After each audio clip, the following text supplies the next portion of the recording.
you can see, and we're real excited to have you guys with us. And we've got Mira's students, some of them, and some of our students.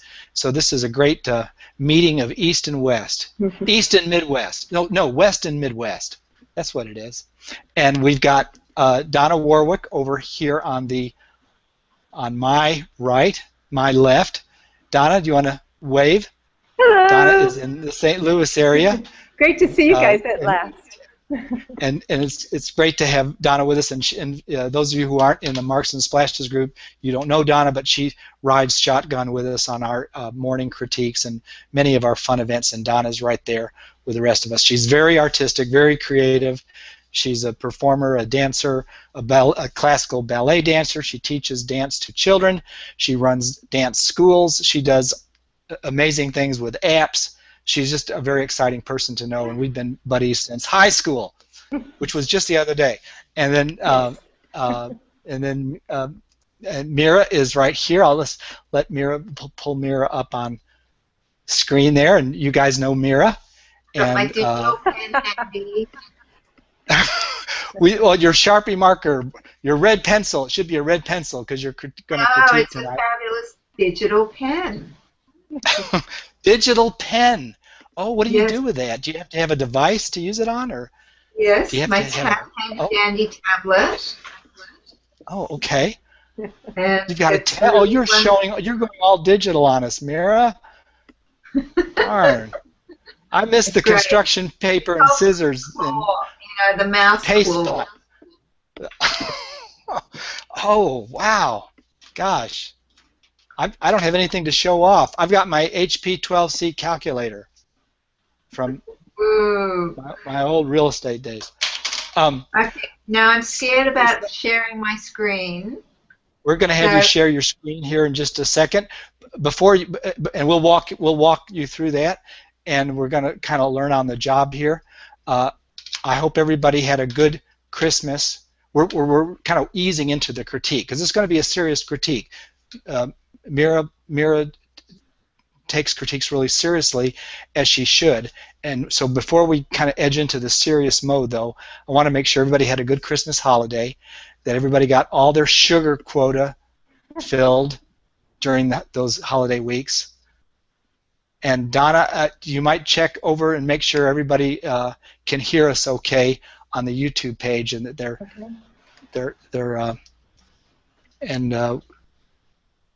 we want to make sure everybody knows where the restrooms are, and the drinking fountain, and the Kool-Aid pitcher.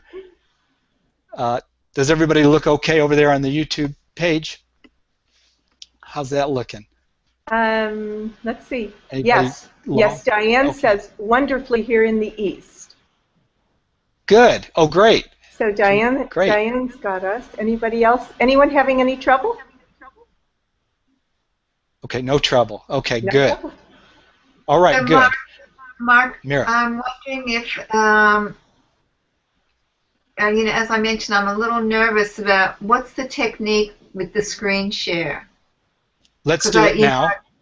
Yeah. Yeah. So everybody can watch. We're all going to be learning about Google Hangouts, together here. We're all going to be using this technology in business and in our life and school. So it's good that we're all learning this together. So go over to Mira, if you hover over to the left side of your Hangout window in the control room, you'll see the green screen share button. Go ahead and click that, and let's see what you get. Okay. And so I share desktop, correct? Correct. Start screen share. And now let's go to Google Drive. Can you all see my screen? Yes, I'm seeing it, and I'm now seeing, oh, you jumped right into the folder for us. Oh, great. Yes, this is going to work out great, Mira. Good. Okay, so. Yeah, and by the way, Mira's in charge tonight with the critique, and she gets to decide how long she wants to spend on any one piece and which pieces she can take. We've got to kind of wrap up, in an hour or so, hour and 15 minutes, and so we can only do what we can do. and then the rest, my students, the ones if we don't get to some of my guys, we'll just pick those up in the next critique. Donna and I will hit them in the next morning critique. So we just want to respect Mira's time, and Mira, you can take them in any order you want to, and I commend you guys for putting your names on your pieces. Good job. Good work. So I'm going to start with this one. Okay. And I just want to give a couple of heads ups. Generally, you want to have your artwork facing from left to right because we want to guide the viewer's eye to want to turn that page. You want each image to be a page turner. So this is actually leading us back towards the cover. There are things that are really lovely. I really like how you've handled the hair. I like how you've handled the watercolor in a lot of it.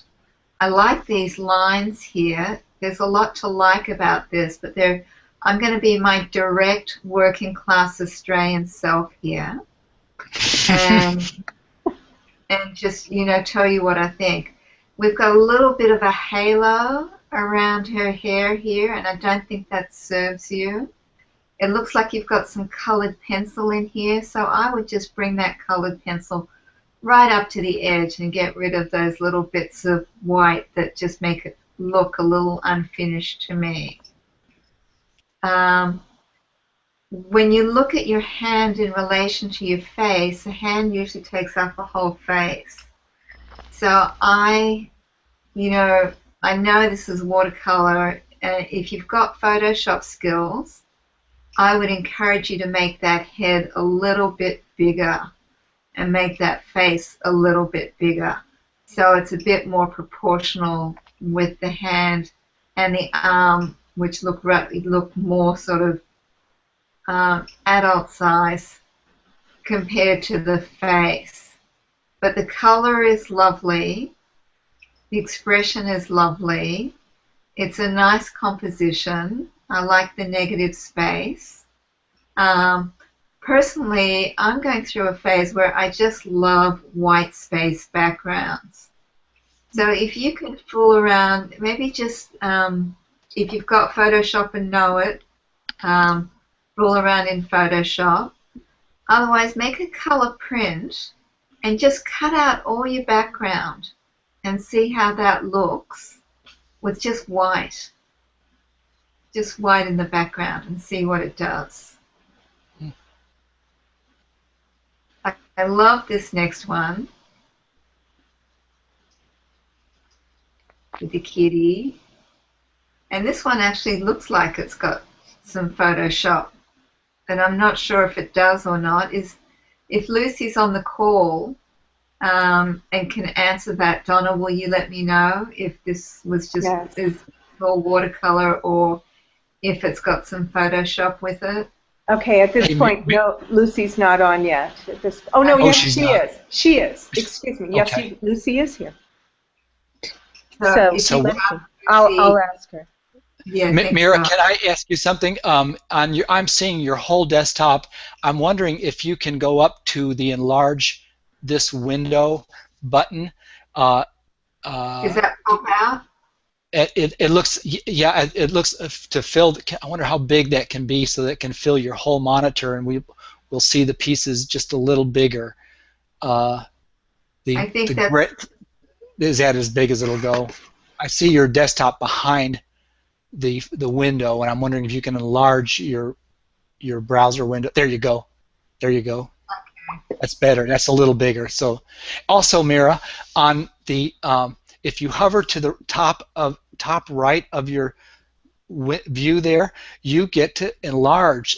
There's a little magnifying glass icon, and you can enlarge the screen or sections of it if you need to zoom in, and it's quite a neat feature. You can go back and forth with it if you want to point some things out. Okay. And Lucy says, yes, it is digital. Okay. Well, it's really nicely done. I'm gonna. She made it with her iPad.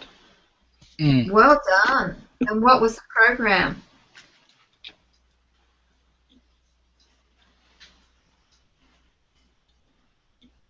I'd be interested what the program was that she used.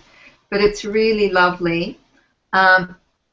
Because this is digital, I would encourage Lucy to make another copy and then just really enlarge the cat and the frog so they fill the composition a little more. And just see how that looks. It might look great, it might not. She used Sketch Club, Mira. Sketch Club. Okay. Cool. Well, really well done, because it barely looks digital, and that's really a feat. Okay. So, Mark, how do I get to the next one? If you hover your mouse on the right side of the screen, a little directional horizontal arrow should come up, and you should be able just to slide from one to the next. See if that happens with you. Otherwise, just X out of the large view and go back to the main folder. Let's see where that is. It doesn't seem to be an X with this. Okay. You did it really well a second ago. What did you do? Okay, here we go. It's all right, love. Do you see the little? I just saw those little horizontal arrows. Okay. In the interest of time, I'm going to just move on here. Lucy, I'm just going to show this very quickly because it's really sweet, and I imagine you did this one in the sketch. What's it called again? I'm going to write that down. Sketch Club. Sketch Club. It's well, all Lucy, isn't this adorable? Mm-hmm. Very nice. It's nice, Lucy. Really fun. It's really lovely. And Lucy, I've been watching your work for quite a while, and it's wonderful to see all the improvements that are happening. Mm-hmm. Yeah, you're getting really whimsical and fun. Yeah. And loosening up too. Loosening up. Do you see the little horizontal arrow, Mira? Yeah, but I'm not going to go there. I'm moving on to the next one. Okay. Okay.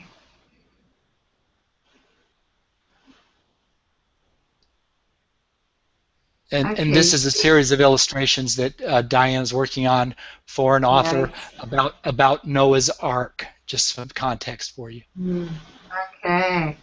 Well, it's very cool. It's, it's both sort of realistic and abstract at the same time. I think some of your kangaroos are stronger than others. This one down the bottom in the center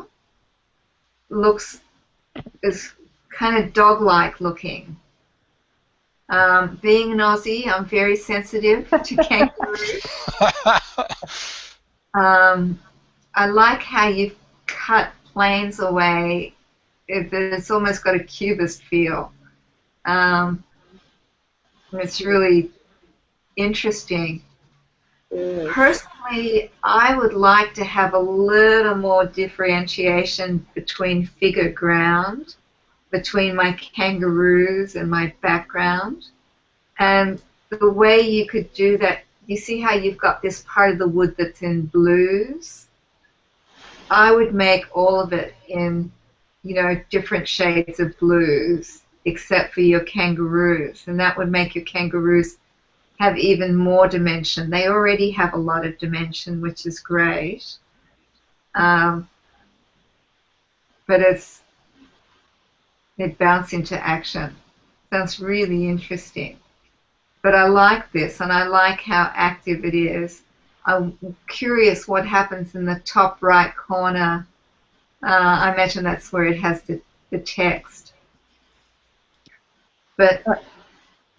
And then I'm looking here, and I'm seeing, I see, is this a hind leg? I think it's a hind leg here, which is just a smidge confusing. I might bring that leg back here and not have it there because it reads as an arm to me. But those are my main critique points would be this leg here which reads as a third arm on this kangaroo that's coming out of the opening here. And I'm curious what's going on. Are these fish?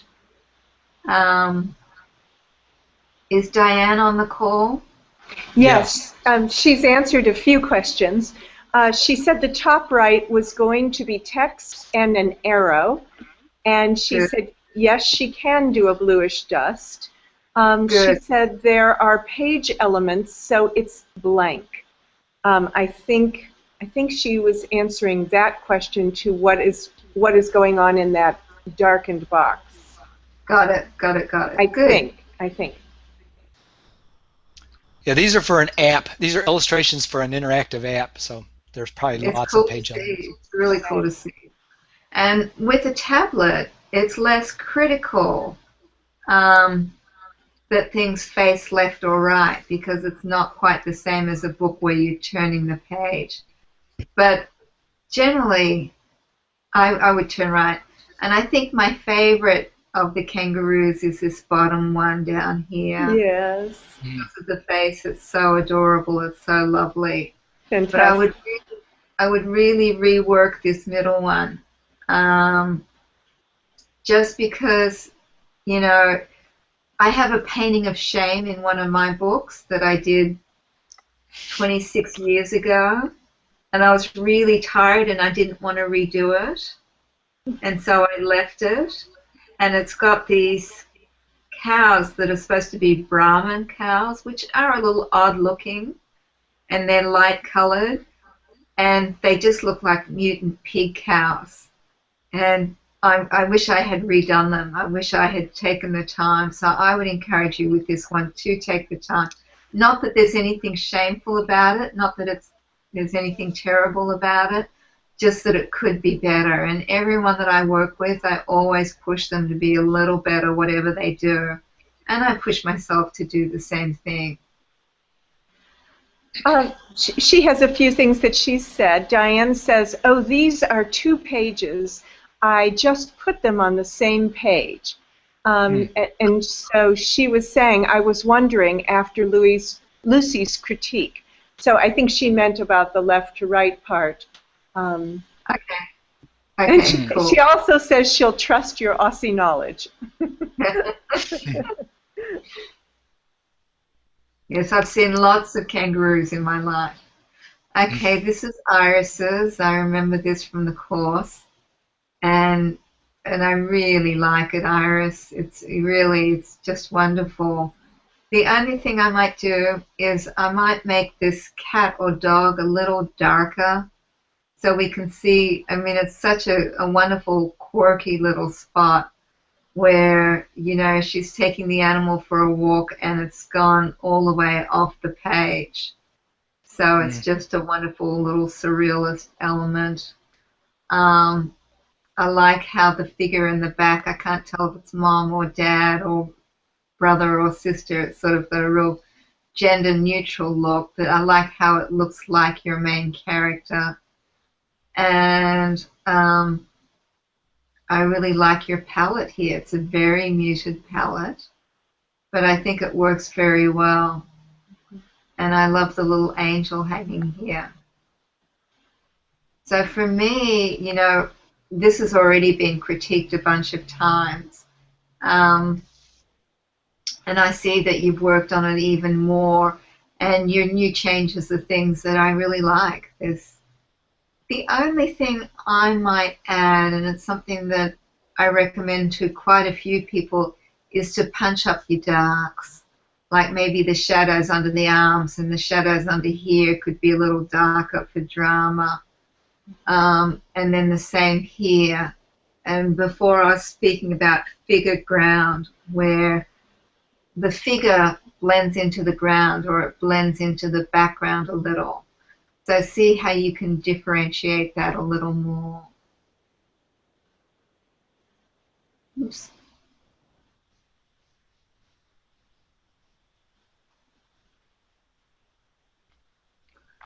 This is really wonderful, but I still get confused by it.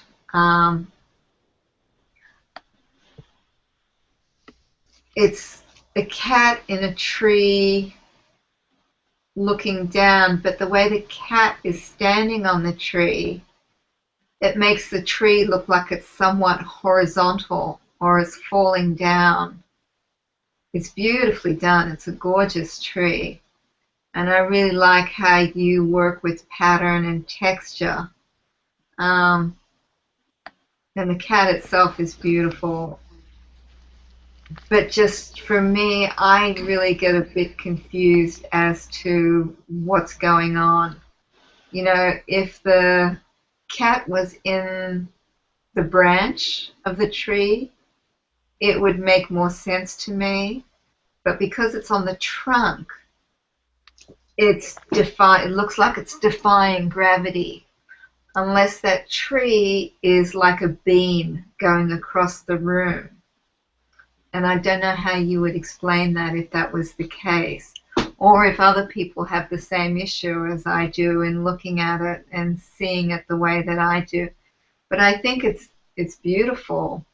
It's just a little confusing. Mark, how do you feel about this one? Well, I think it's beautiful, and it has that Gustav Klimt quality to it, and the decorative quality, which I think really works in this one particularly. And I agree with you about the confusion of the branch and the cat looking down. There is a little of that. I'd forgive it more if there was more figure ground separation with values maybe, and maybe that would help if the cat and the branch were darker, a generally darker value somehow, or had darker shadows, and then the difference in the lights and darks would help us separate the high branch from the ground. I think it's a beautiful piece. I love looking at it. Yeah, I love Iris's work too. Yeah. I don't think Iris is on the call tonight. I don't see that she's checked in. Oh, what a shame. But she can watch the replay. Okay. So here's another one by Iris. And for me, all this green, it just dominates too much.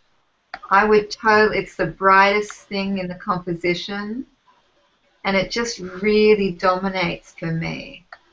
And so for me, it becomes about the grass rather than about the playground. I love the snail. The snail and the frog are awesome. I would like to see you bring more of this, more things happening in the middle here and something happening back here, so that we break up those large areas of grass more, and it's less about the grass and the greens, and it's more about, wacky things going on in the park. The other thing is no one's interacting with anyone else. So I might have the kid that's on the swing, or the two kids on the swings looking at each other. That might make it just a smidge more relational. But I have to say my favorite part is the bench with the frog and the snail, which are just incredibly charming. Love the kid on the slide.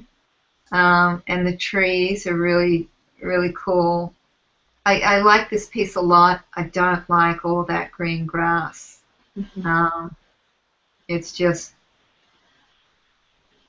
too much, and it's too dominating. So I would neutralize that grass. Maybe I would put a much, much lighter brown on top of that, or or yellow, like a creamy yellow on top of it. But neutralize it and just add some more. Can you see my arrow moving around? Yes. We can't see it on the YouTube. We can't see her cursor, but we can see it on the Google Hangout. That's a shame. Okay. Huh. Yeah, so I'm pointing at the area between the big slide and swings, and also behind the girl on the swing on the far left. So just two more action spots, and I think that would really help it. What do you mean by action spots, Mira? I missed that thought. Where things are happening. Oh, okay. More activity, okay. Oh. Yeah, more animals, people. Oh, I guess okay. things happening. Got it. Thank you. I You take know, it back. We can see her cursor. Can you see it? Okay. Okay, it's Yeah, pretty small. But it's yeah. just that it's on a delay Got from it. the Hangout. That's all. Okay. So And here's I think there, yeah, she's setting her piece in context there with her sheet. Okay. So you guys can all read this, a bedtime story about grandson. Mark, would you read it out loud? Yes, Jay Pulowski's side-by-side explanation. The Sun is Awake, a bedtime story about grandson spending the night at Grammy's.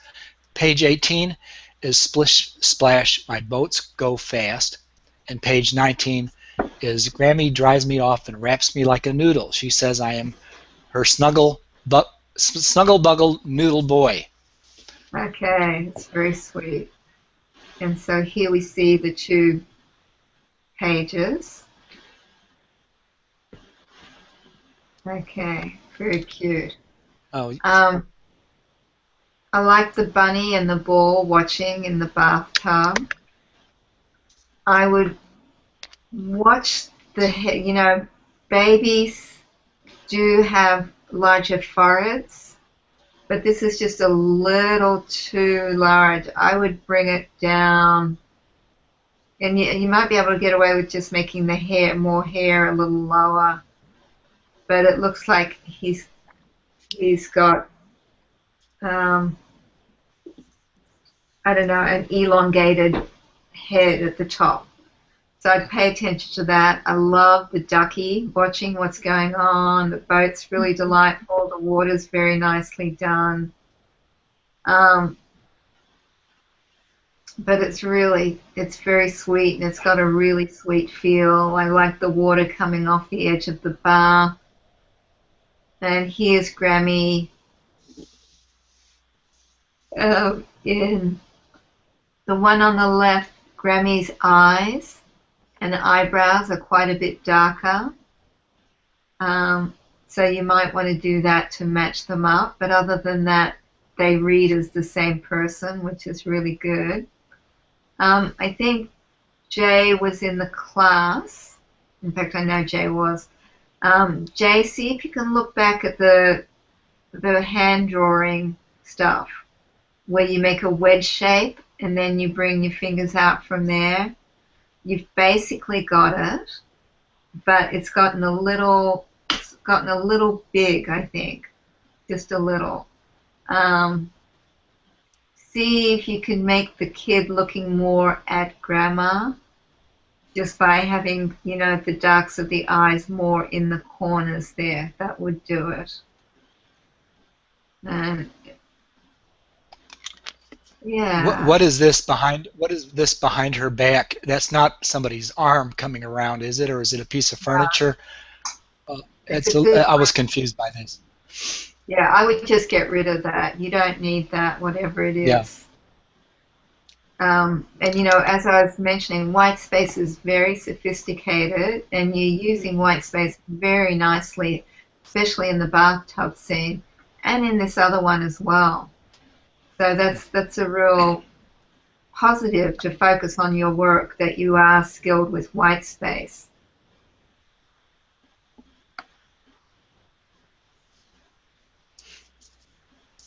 Here's another one from one of our students, and I think this is really beautiful.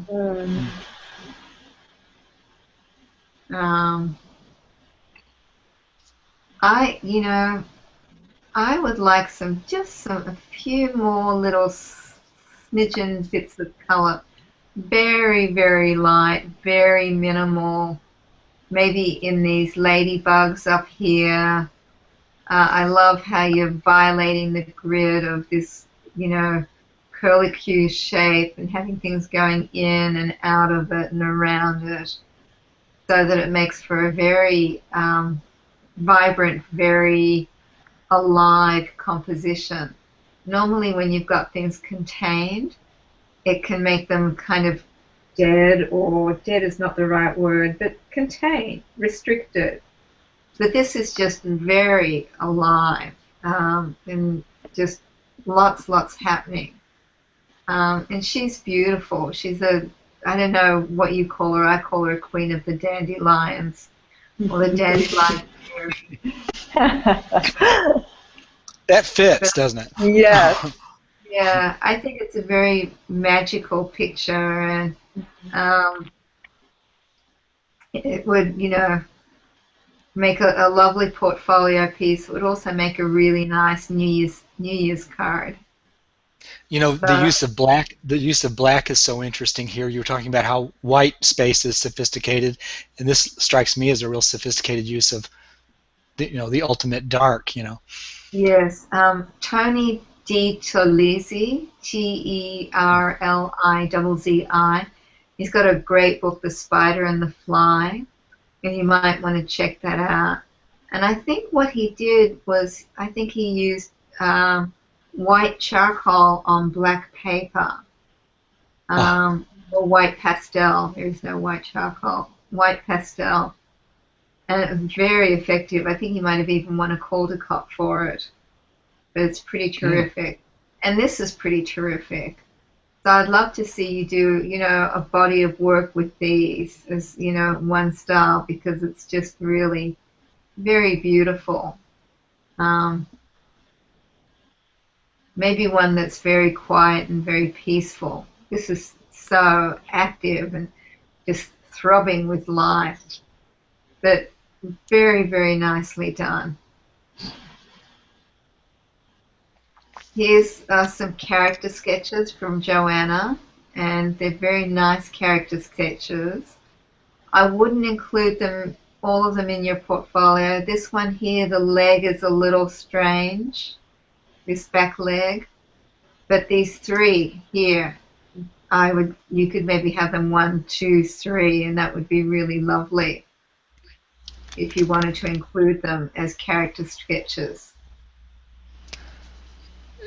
Joanna, that's some nice watercolor work there. Yes, beautiful. This next one is even nicer. Yeah, it's lovely. Oh yeah. And I Hmm. really like the limited palette. Um, I'm always loath to critique watercolor stuff because you can't, it's so hard to make any changes. You've just got to, go back to scratch and redo the thing, which kills me. I would love to see her be less of a sort of horizontal and vertical cross shape. Because see how everything's very straight up and down? You've got one arm on a little bit of an angle, but it'd be great to maybe have the second arm bent on her waist, to have her legs not be so tight together, but just so that it's got a little more movement in the body. The faces are wonderful. His body is very nicely done. The knee is just a smidge dark, I think, but it's very fun. This dog is just delightful. But I think all around it's a really lovely piece. Nice use of white space. Mm-hmm. And I think it works very well. She is just lovely. I love this character. Mm-hmm. And hands also. Hands are hard to do, especially at this scale. And you did a very nice job, Joanna. And Joanna was in the course and was just lovely to have. I wonder if Joanna is planning text block to go in that big white space at the bottom of the. You mean down here? Yeah. Uh-huh. Probably. Um, and I'm wondering if is this a double spread, or I suspect it might be, in which case be very careful of how close this is to the gutter, the little boy.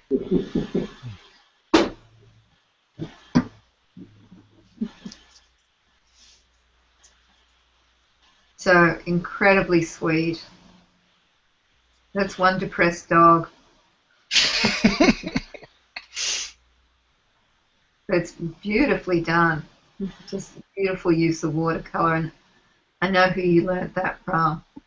Okay, this is Lauren. And yeah, loving this. I would like to see this hand and arm articulated just a little more. I'm a big fan of unicorns. Mark, can you talk about it a second? I've got to get some water. Yeah. Always a good idea to have water handy at one of these. I've got my cough drops. Let's see.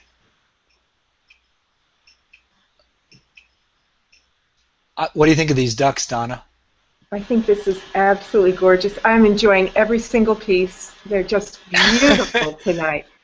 Totally wonderful. Yeah, they really are fun to look at. Yeah. So much enchantment. I want to go back to the folder and concentrate on everything at another time too, because these screens are kind of small. But congratulations, yeah, these screens are everyone. Small. Yeah, Mira, I think Mira's everybody's showing off from there. Yeah. Yeah. Yeah, she had some outstanding work happening in that course. Gosh. Yeah. Is there going to be a chance for her to replay some highlights of that course? Would that be anything that we might be able to we should twist her arm.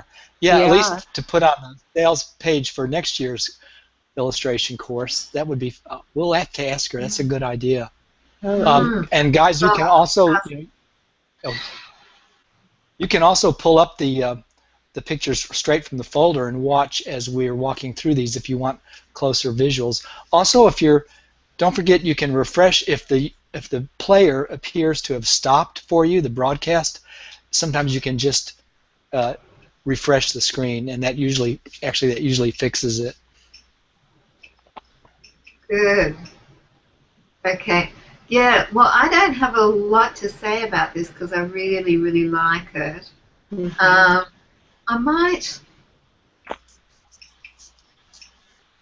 don't know if you're planning on putting text in the top there, but if you're not, I might move these two ducks from the bottom and put them up the top instead. So that you've got a little more breathing space at the bottom. And so that the unicorn is running free a little more. So, and I really like the technique. Wondering how she did it. Is Lauren on the call? Mark, did you do it? I don't think so. We have Laura, but I don't see Lauren. Mark, did you do a reminder? Yeah, I don't see you. Mark, did you do a reminder in the Facebook group? I did a reminder late this afternoon, but you know what? I did not go back 5 minutes before the call and put it up there like I said I was going to. Okay. I got distracted with my sound not working. Yeah. Never mind. We'll post the replay link, you know, right after this on the Facebook page. But it is. It's a lovely, lovely piece, and you know me. I'm a big old fan of white space. I love the looseness and the spirit. The ducks at the bottom. It makes me feel like she just ran out of room. It feels crowded down there. So, and I know that she's really good with Photoshop, so I'd bring those up, unless you've got some text happening, in which case I'd still rethink those ducks and maybe move them over to the right or do something so that it's not crowding the bottom. But they are particularly nice ducks. What's your position, Mira, on the cartoon action lines on the unicorn's wings and the duck over here? Are those okay to use in a children's book illustration? Totally okay. Yes. Okay. Anything is okay so long as it works. And this works. To me it does. You know, it's very subjective. It's a really subjective business, which is why some people can get 320 rejections and then win the Newbery. Like, no idea. Yeah. You know, 320 people didn't think much of it, and the 321st did. And then the rest Yeah, is history. And it's here's true. another one, Lauren, which I also think is really lovely. And she's got a very distinctive style. Um, watch the boot that it's gotten lost here in the darkness, and you could fix that up just by having some laces on it or Velcro or some, white stitching on it or some way. I love the dog. I love the helmet on the dog. I think it works really well. I think the whole thing is really sweet. I would have some stars be lighter than others, and that way you would have a little more sort of depth of field, whereas atmospheric perspective. But I think regardless, it works. It's really sweet. Reminds me a little, just a teeny of Bob Barner's Stars, if anyone's seen that.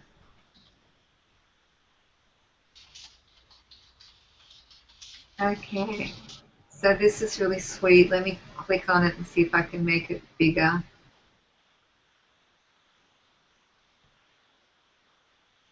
Okay, it didn't get much bigger. Okay, so we've got a little mouse family here, and I guess they're all eating. It's really hard to get much of a sense of story with this. Generally, you want story, or some kind of conflict or something that's happening. And to me, we've got this big mouse that's up close looking at us. And I would like to know a little more about the story of this big mouse and why it's looking at me like this.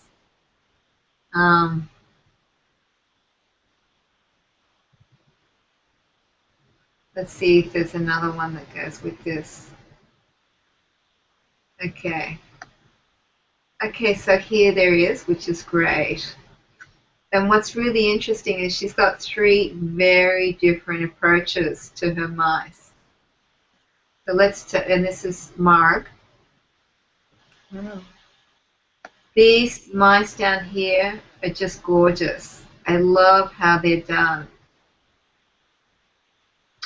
And I like the figure ground. I think it's working really nicely. It's interesting to see the the digital version and the watercolor and colored pencil version. And I wish there was some way to sort of have a mix of both of these, because I really I like the intensity that you have with this kitty here. Here it looks washed out. And I would maybe go darker with the dark blue, with the blue in the background here. Darker with your shadows underneath. But overall, if I have to choose between, it's a hard call choosing between the two because they both have very different qualities. If you could bring in, I love the painterly quality that you have in the ottoman that the cat is on, in the digital one. And if you could bring those painterly qualities into your mice, and their clothing, I would probably vote for this one. But with the mice being so much flatter in the digital composition, then I vote for the watercolor one. So I think they both have things going for them. Watch your horizontal line back here so that it's straight, or so that it rings true. It doesn't matter what angle it's on. It's just got to go through in the same way. So I would put a ruler down there and just check that. Maybe I'm off, but I don't think I am. But it's very sweet.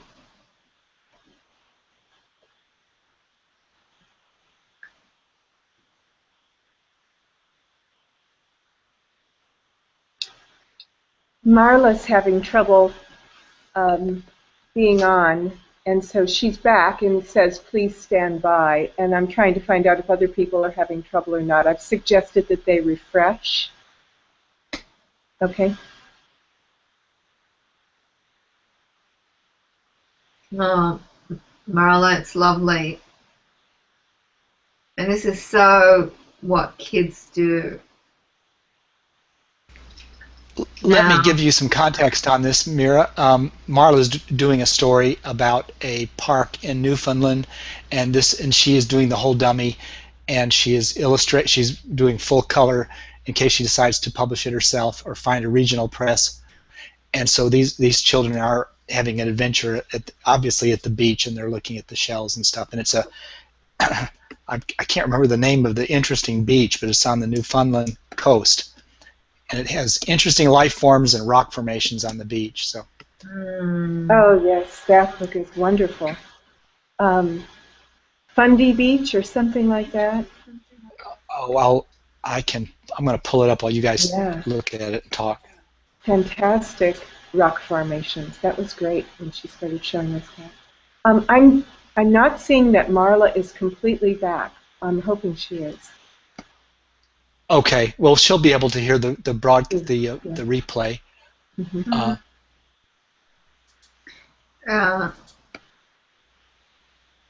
The only thing, you know me, this part here should actually be a little thinner than the next part. The bit underneath the forefinger. So if she could go into Photoshop and just move that in a little so it's not quite as thick there, I think it would be just about perfect. But once again, if she's up for it, let's see, our light is coming from the top right. So maybe just darken those shadows a little. But it's a very, very sweet picture. And I really like how you handled the light. And the skin color and the skin tone is beautiful. And the line work is really nice. And I like that we can even see some little bits of pencil work. That's one of the things that I really like. Okay, birding with Stella. Stella looks really grumpy. We had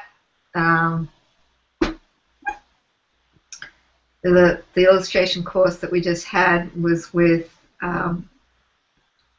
Christine Brogno, who's the art director at Chronicle Books, and she tends to be against images that are grumpy looking. Not sure how I feel about it personally, but she says they're not inviting. So it's something that you might want to think about. These are really interesting, these structures that have got the plants in them. Do you guys know what they are? They are rock formations and that's the whole feature of that beach, and I'm still trying to find the name. Oh. I want to go there. It looks fascinating. Do any of you guys remember what it was? Any of you, my students watching? I think it was Fundy Bay or something like that. I'll Google it on my phone. Okay, yeah, we were looking at reference photos. Oh, it's Hopewell Cape. Hopewell Cape. That's right. Yeah. Okay, cool. It's fascinating. Yeah. It's really fascinating. Oh, yeah. I like the figures in the background, how they're rendered, really nice, and I like the sense of depth that you've given us. And, you know, I kind of like the grumpy thing because we've got this sweet birding with Stella, and then we've got this, like, really sort of conflictual, grumpy kid. Yeah. Yeah, why is she grumpy? Yeah, yeah. But I can see Christine's point of view as well. So just something to consider. Nice restrained color palette, Marla. on that cover. Yes, yes, nice limited palette.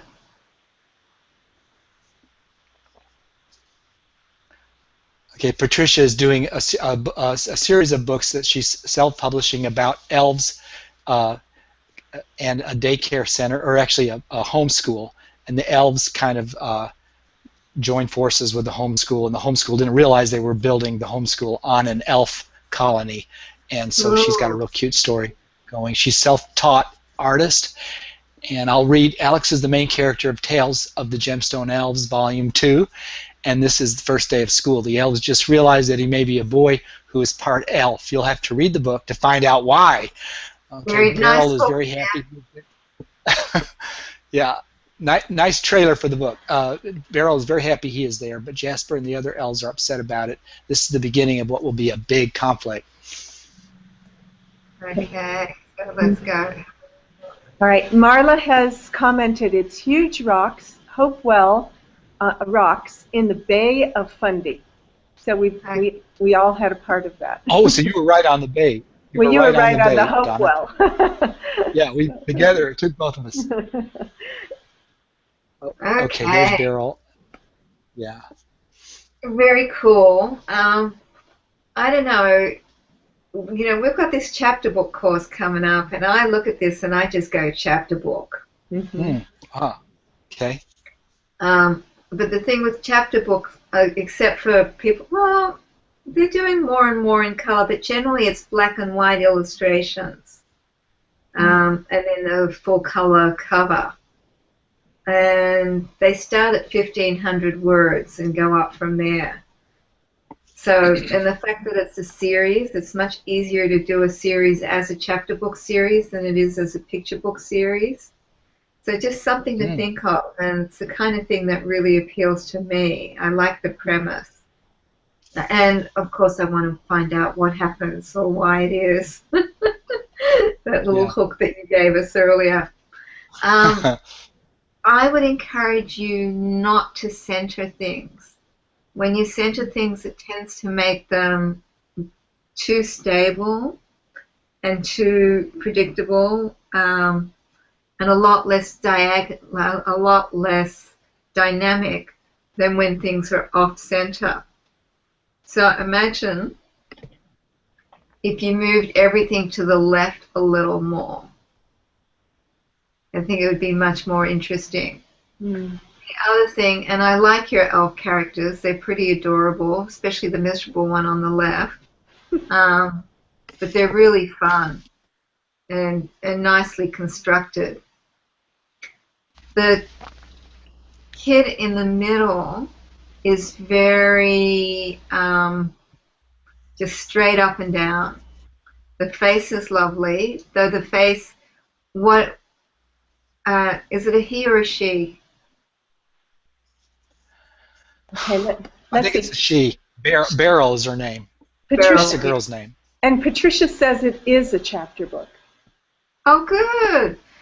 Patricia, are you in our chapter book course? You should be. The chapter book course is yeah. Go ahead, Mira. I'll let you talk, and I want to just remind them that the links to register for the course, and we got some webinars coming up on this chapter book course as well. But they're on the description box on the YouTube page, and I'll remind you guys of that later on too. That the links to the course, where you can read a lot about. Mira's got a cast of thousands lined up to teach the course, help her teach the course, and Hilary, Homzie is a successful chapter book writer, will also be working with Mira on it. Anyway, excuse me, Mira, I didn't mean to interrupt and walk on your words, but that's okay. The links are in the description box. Well, Beryl, I'm really glad to hear it is a chapter book, because it will be perfect for a chapter book. Patricia. Okay. Her name is Patricia. Patricia. And it is a little boy. It's a boy, she says. It's a he. It's a little boy. Okay, sorry, Patricia. Yeah, I would, I'm wondering what he's looking at. Is he aware of the elves? Does he know that they're there?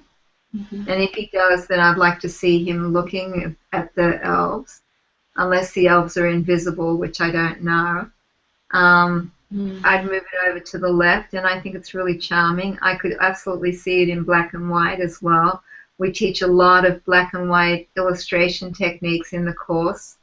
And I would love, love, love to have her and help her with this, because there's a real need for chapter books, and I could see a lot of kids being interested in a book like this. And she obviously can write a good hook.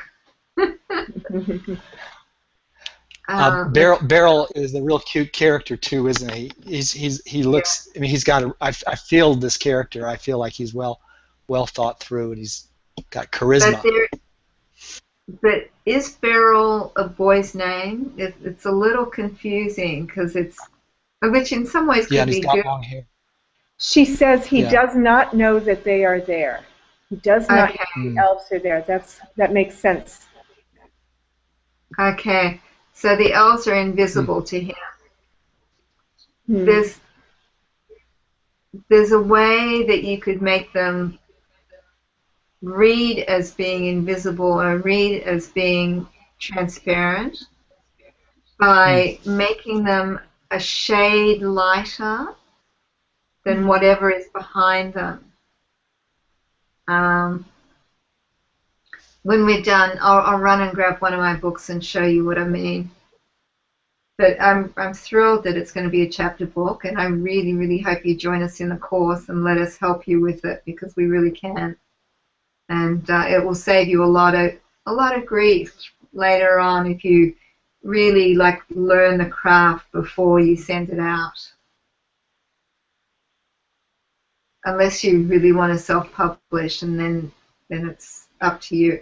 Though, exciting news, in March we're going to have a course on self-publishing as well. Yeah. Oh, this is gorgeous.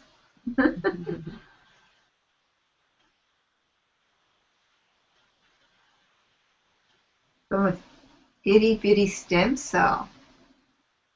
Is that really what babies are from? Well, Shuang is actually she's here with us, and she's actually a researcher, and she is working on stem cell research, and she wants to tell the story about how you take stem cells and turn them, they can grow into anything. But I think this is sort of figurative, what's the word? The infant stem cell, it means these are images saying the stem cell is like an infant cell that can grow and becomes an organ or a leg or something. And I think she's using these metaphorically. Shuang, correct me if I'm wrong about that, but we had a good visit about. So she's actually a scientist who's also obviously a talented watercolor artist. And she's going to be telling about stem cells in a picture book for very young people. Shuang, is that right? That you could actually grow a baby from a stem cell? My science knowledge again reveals itself here. She's going to answer that, I bet, and I'll let you know. Yeah, I just asked if she's still there. So look at all the negative space in this, even the little bits of blue and yellow. It's really white space in a lot of ways. Yeah. Very adorable. Great use of color. Their mom's cell met dad's cell.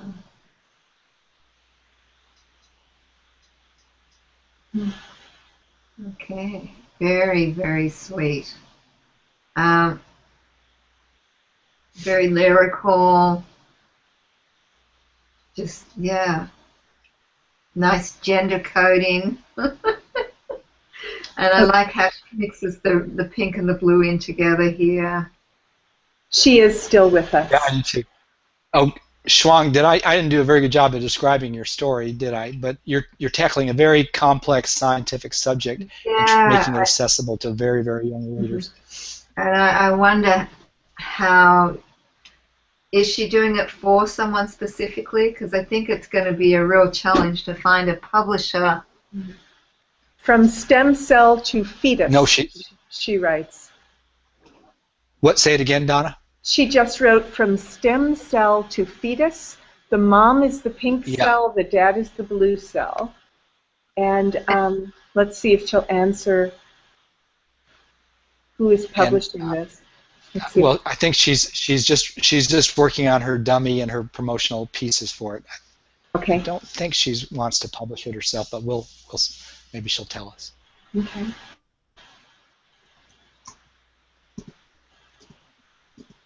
Can you make babies out of stem cells? Yes, we'll just get on our Siri calls here. Mm-hmm. I was sort of thinking it was like this. The babies were like a metaphor of the stem cell that's embryonic and could become anything. But she writes, when they combine together, stem cell has both mom and dad gene. So the stem cell has blue and pink. So anyway, these birds and bees are going to take a little more explaining than that. They're color coded for us, though. It's really fun. And this is an apple seed. The fellow with the magnifying glass, he's looking at a stem cell that could have been his origin, but he's an apple seed. Wow. FYI. Well, I really love your style of illustration. It's really beautiful. It's very simple, very elegant. I mean, it's literally stick figures, but look how delightful they are. And part of that is because of the movement in them. They're not straight lines. Mm-hmm. All of the lines are moving and bent and organic shapes. Gestural. Yes. I would love to see from the other perspective of the looking glass, what the little stem cells' eyes look like. Oh, yeah. Point of view, enlarged, enlarged little eyes there. Well, what do you guys think of the lettering in the dialogue balloons? We were talking, Shuang and I were talking the other day about maybe possibly looking into Manga Studio or comic software. If she wants to tell her story through these dialogue balloons, would you have a real professional font in there, or what do you think about hand lettering in the illustrations? Any thoughts? Well, hand lettering is really big. Mm-hmm. Let's have a... Okay, Shuang says, I'm not sure if this is a good way to tell the story, if it's a good way to tell the story. This is something she wrote a few minutes ago. Marla says, this makes me think of Nicholas Allen's Where Willie Went, which is an awesome picture book. And what's Marla said that? Okay. What's Where Willie Went about? Where did Willie go? Let's see if she'll say anything, Marla.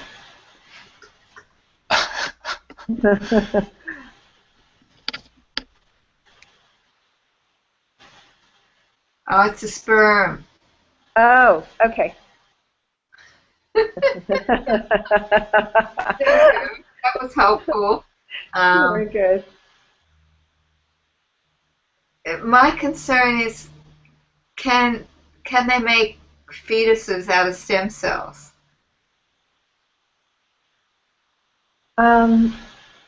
That's what she said earlier, from stem cell to fetus.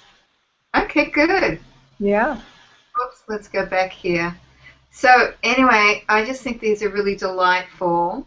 There are some great handwritten fonts that you can get out there. I would not use the manga font because it's too busy. I just had a look at some and it's just too much. I would use, what are some of the fonts that I really like? Give me a sec. Oh, I closed everything out. Skinny is one. The Skinny is a cool font. Sister Corita, you might want to have a look at that. Have a look at all the handwritten fonts out there. And and Dude, there's only one E in Dude. I would have someone who's a native English speaker proof the writing for you before you send it out. There might be some science places, Genetech or some companies that might want to help fund a book like this, stem cell organizations. So I think it's got lots of possibilities. And as I said, the illustrations are just absolutely charming, really minimal, and tell the story very nicely. Marla writes that she's not sure about the stem cell thing. She says stem cells are from a later stage, I think. And I wrote, it's totally not my field, so I don't know. Shuang she is researching to use stem cells to repair damaged nerve cells in people, and so she's really on the cutting edge of that, and her task will be to simplify and sort of clarify what's possible now. And yes. Okay. Yeah. Yes. And well, she's got her characters. Her characters are exquisite. Oh, they're really winning. They're so cute. Yeah. So, here's Tim Livingston, who is married I'd to... recognize Tim's work anywhere. Yes. Good. Tim, remember what I said about things facing right if it's for a children's book, because of the whole page-turning aspect. Love your line work. I've seen your work before. Mary showed it to me, and it's very impressive. This leg here looks a little strange to me, and I'm not quite sure. I think it might be a little long right here. So it might be something that you can fix in Photoshop. I'm not sure. Just by bringing this part up a smidgen. Because it just, if you stretch that out, it does look a little long. But the rest of it looks really great. It's very expressive. And I love how you've done the fur. It's very dimensional. Yeah, just very, very nicely done. And I really like the limited palette as well. It's also very effective. Beautiful. Tim is a professional forester. I know. I know a lot of... I dreamt about Tim one night. I can't remember what it was. I'm friends with his wife, Mary. Yeah. But it was a rugged kind of dream. Was it outdoorsy? Yes. Mira being chased by badgers or something. Yeah, exactly. Wolverines. Wolverine, that's right. It was a Wolverine. Yeah, beautifully done, Tim. He says, yes, it's practice for style illustration. And he's working in watercolor, I believe, here. Okay. Is there any colored pencil in there? Okay. Maybe he'll answer. Yeah. I'd just be a little careful not to overdo it. You know, in areas like this part of the coat here, it's just a little, almost to the point where it's so articulated that my eye keeps going there rather than as the whole composition. The composition is really nice. I like the way the diagonal of the leash mirrors the leg and holds it all together. And nice use of, you know, white space, negative space. It's just very, very nicely done. And we did it. We went through them all. Yay. We did. Well, hey, Mira, that was amazing. You went above and beyond the call. Look, can we cover the links real fast and tell everybody about the webinars coming up before? Sure. You know, a lot of picture book people don't think that they can write novels, don't think that they can write a chapter book, when in fact, in many ways, it's easier than doing a picture book. It's starts at 1,500 words, which is what many picture books used to be in the old days. And we have Mira, this. unshare your screen, Mira, so they can see you talking now. Since we're just click the green button again, and we'll see you. We want to see you now. Hello. There you are. There I'm she back. is. Thanks. Okay. Actually, why don't I share my screen again real quick, and I'll just show the Okay. web for it. Okay, good. And we've got the links, guys, on the description box, and we'll send out email reminders as well. Oh, good.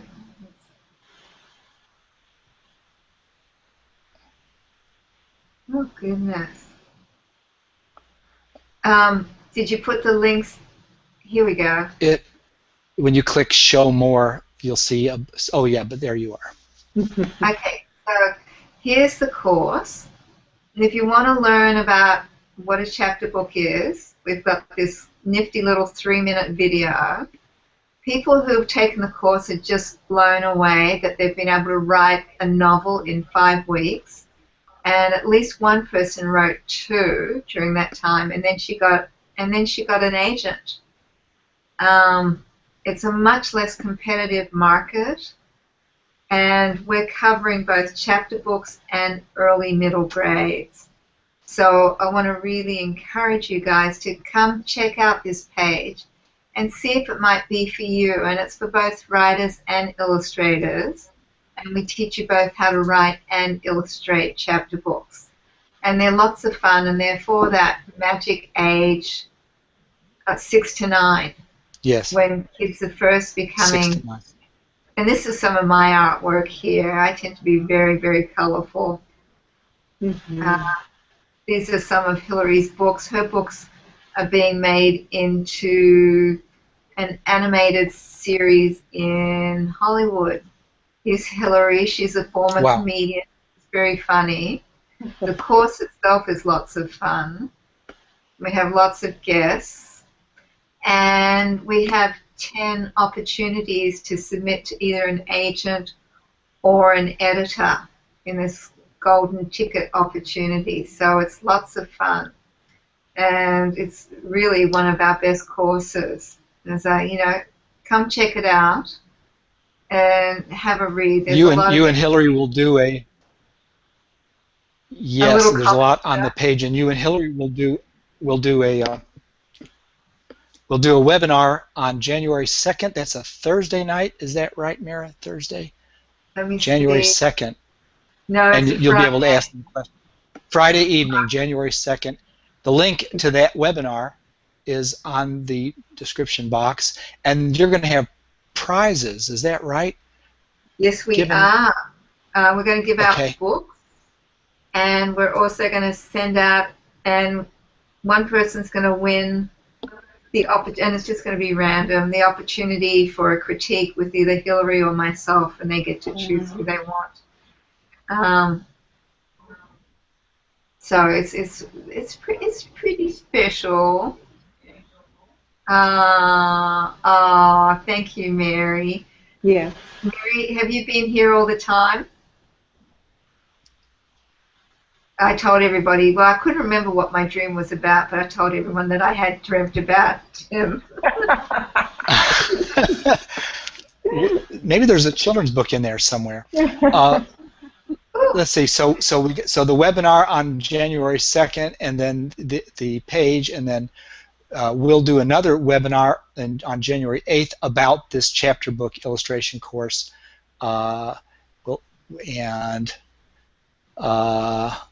Let's see, guys, while we got Mira here, before she escapes, do you have questions about tonight's critique or something she might have said about one of your pieces that you want some clarification on? Mira, have you got a minute for just a couple minutes of Q&A? Okay, let's do that, guys. And I was just trying to post in the free webinar link. Oh, and we're also giving away free books, signed books as well. Fantastic. Yes, So Mary said this is an outstanding course. So if anyone didn't see that in the chat, she said it's outstanding. It's pretty magical. It's, you know, it blows people away with what they learn they can do, and it sort of shatters preconceptions of, oh, I thought I was a picture book writer, and it's really, wow, I can also do novels as well, do early middle grade chapters. You know, and the other fun thing about the chapter books is that they're user friendly for illustrators. You can do a lot of visual things, even though Mira said they have to be in black and white. They can be very creative and free, spontaneous kinds of uses of black and white. And I'm sure she's going to cover that. You know, William they don't all have Joyce. To be black and white. No, they don't. William Joyce is a famous picture book illustrator. He's done a bunch of chapter books in early middle grade, and his are full color. Branches that only does chapter books, theirs are all full color. So there's plenty of color work happening as well. But generally it is black and white, and it's a blast working in black and white. It's, you know, when we looked at Tim's wolf, let me unshare your screen and you want to see his wolf? Yeah, I just want to, I mean, this is fundamentally a black and white illustration that he's added color to. And look how beautiful that is. So, and we demo tons of techniques in the course, and it's a lot of fun. Mary says, yes, I'm editing our family calendar. I dream about Tim, too. Little message. Mary and Tim go out on photography shoots out in the wilderness. They really do have some front lines adventures in the woods. And the other thing about they're both so talented, and Mary's a book creator. She's a book publisher. She has her own press that does these wonderful wildlife titles for children and kids of all ages. Let's see. I wanted to say. And Mark, one of the things about Mira's. I was going to say one of the things about Mira's courses is that you will be exposed to so many people in the field, whether they're agents or the chapter book editors. I mean, she really has a great way of bringing in so many personalities that will give you information that you wouldn't be able to find anywhere else in such a convenient setting. That's one of the many things I like about Mira's courses. And yeah, we were lucky enough to just have Mark in one of them. Yes, I was one of those personalities. Mira, stop sharing your screen so we can see you, and maybe. Okay, I'm coming back. Donna, are there any questions for Mira about tonight? No, just a few more comments from Mary and Tim. Coyote and pen and ink, and nothing else about any dreams. No more dreams. Okay. And you guys did a really nice job submitting work, putting your names on the pieces, and you did us proud tonight. Thank you for for showing us off so well to Mira. She hasn't seen a lot of the work that you guys have been doing. No. And some of the people saw ages ago, and I've seen radical improvements, and it's really a treat to see. And that's just to your teaching. And it's also a testimonial to their own willingness to try different things and push themselves and take risks and be brave. Oh yes, that's so true. It's so important in watercolor painting and illustration. Let's see, Mira, I've got for your students, I've got a am I still broadcasting? I think so. Yes. Can you hear me? We hear you. Okay. Yes. For Mira's students, we've got a special 22% discount on the Marks and Splashes course, and that information is in the description box as well. I do have a 20% Christmas sale, like year-end sale going on. Yours is 2% better than that, and whereas the Christmas sale ends on New Year's Eve or January 1st, you can take advantage of Mira's 22% off coupon. You got to use the coupon though, and that coupon code is in the description box, and you can use that. It's good through March 1st. Which, Mira, that's your birthday? Was that your birthday? Or yes. There was some. Yes. So we just lucked out with that. Mira, thank you. This has been a wonderful critique. Wonderful critique. I learned so much just Fantastic. listening. And yeah, just so much fun, and it was. We really appreciate your doing this for us, Donna. You are wonderful as always, and thank you for riding herd and making things smooth and fun. And guys, thank you all for being here tonight. We'll stop the broadcast because you all have things to do. I know it's that time of year, and hope you all have a wonderful rest of the holidays and the New Year's, and we'll see you guys maybe at one of these webinars coming up. We hope. Mira, thank you. Thank you so much, Good night, everybody. Mira. Fantastic. Oh, thank you. It was fun meeting you, Donna. Oh, thanks so much. Great to meet you too. Your eye is so quick and so decisive, and you see instantly what's right, what's wrong. I just was fascinated. Just listening to you was so exciting. I've been doing this a long time. I've been doing this 26 years. So. Wow. Well, It you can just tell. was fascinating. Yes. Thank you so much. It was an honor to be with you. Good night, everybody. Good night to all. Honored to be with all of you. Bye-bye. Yeah.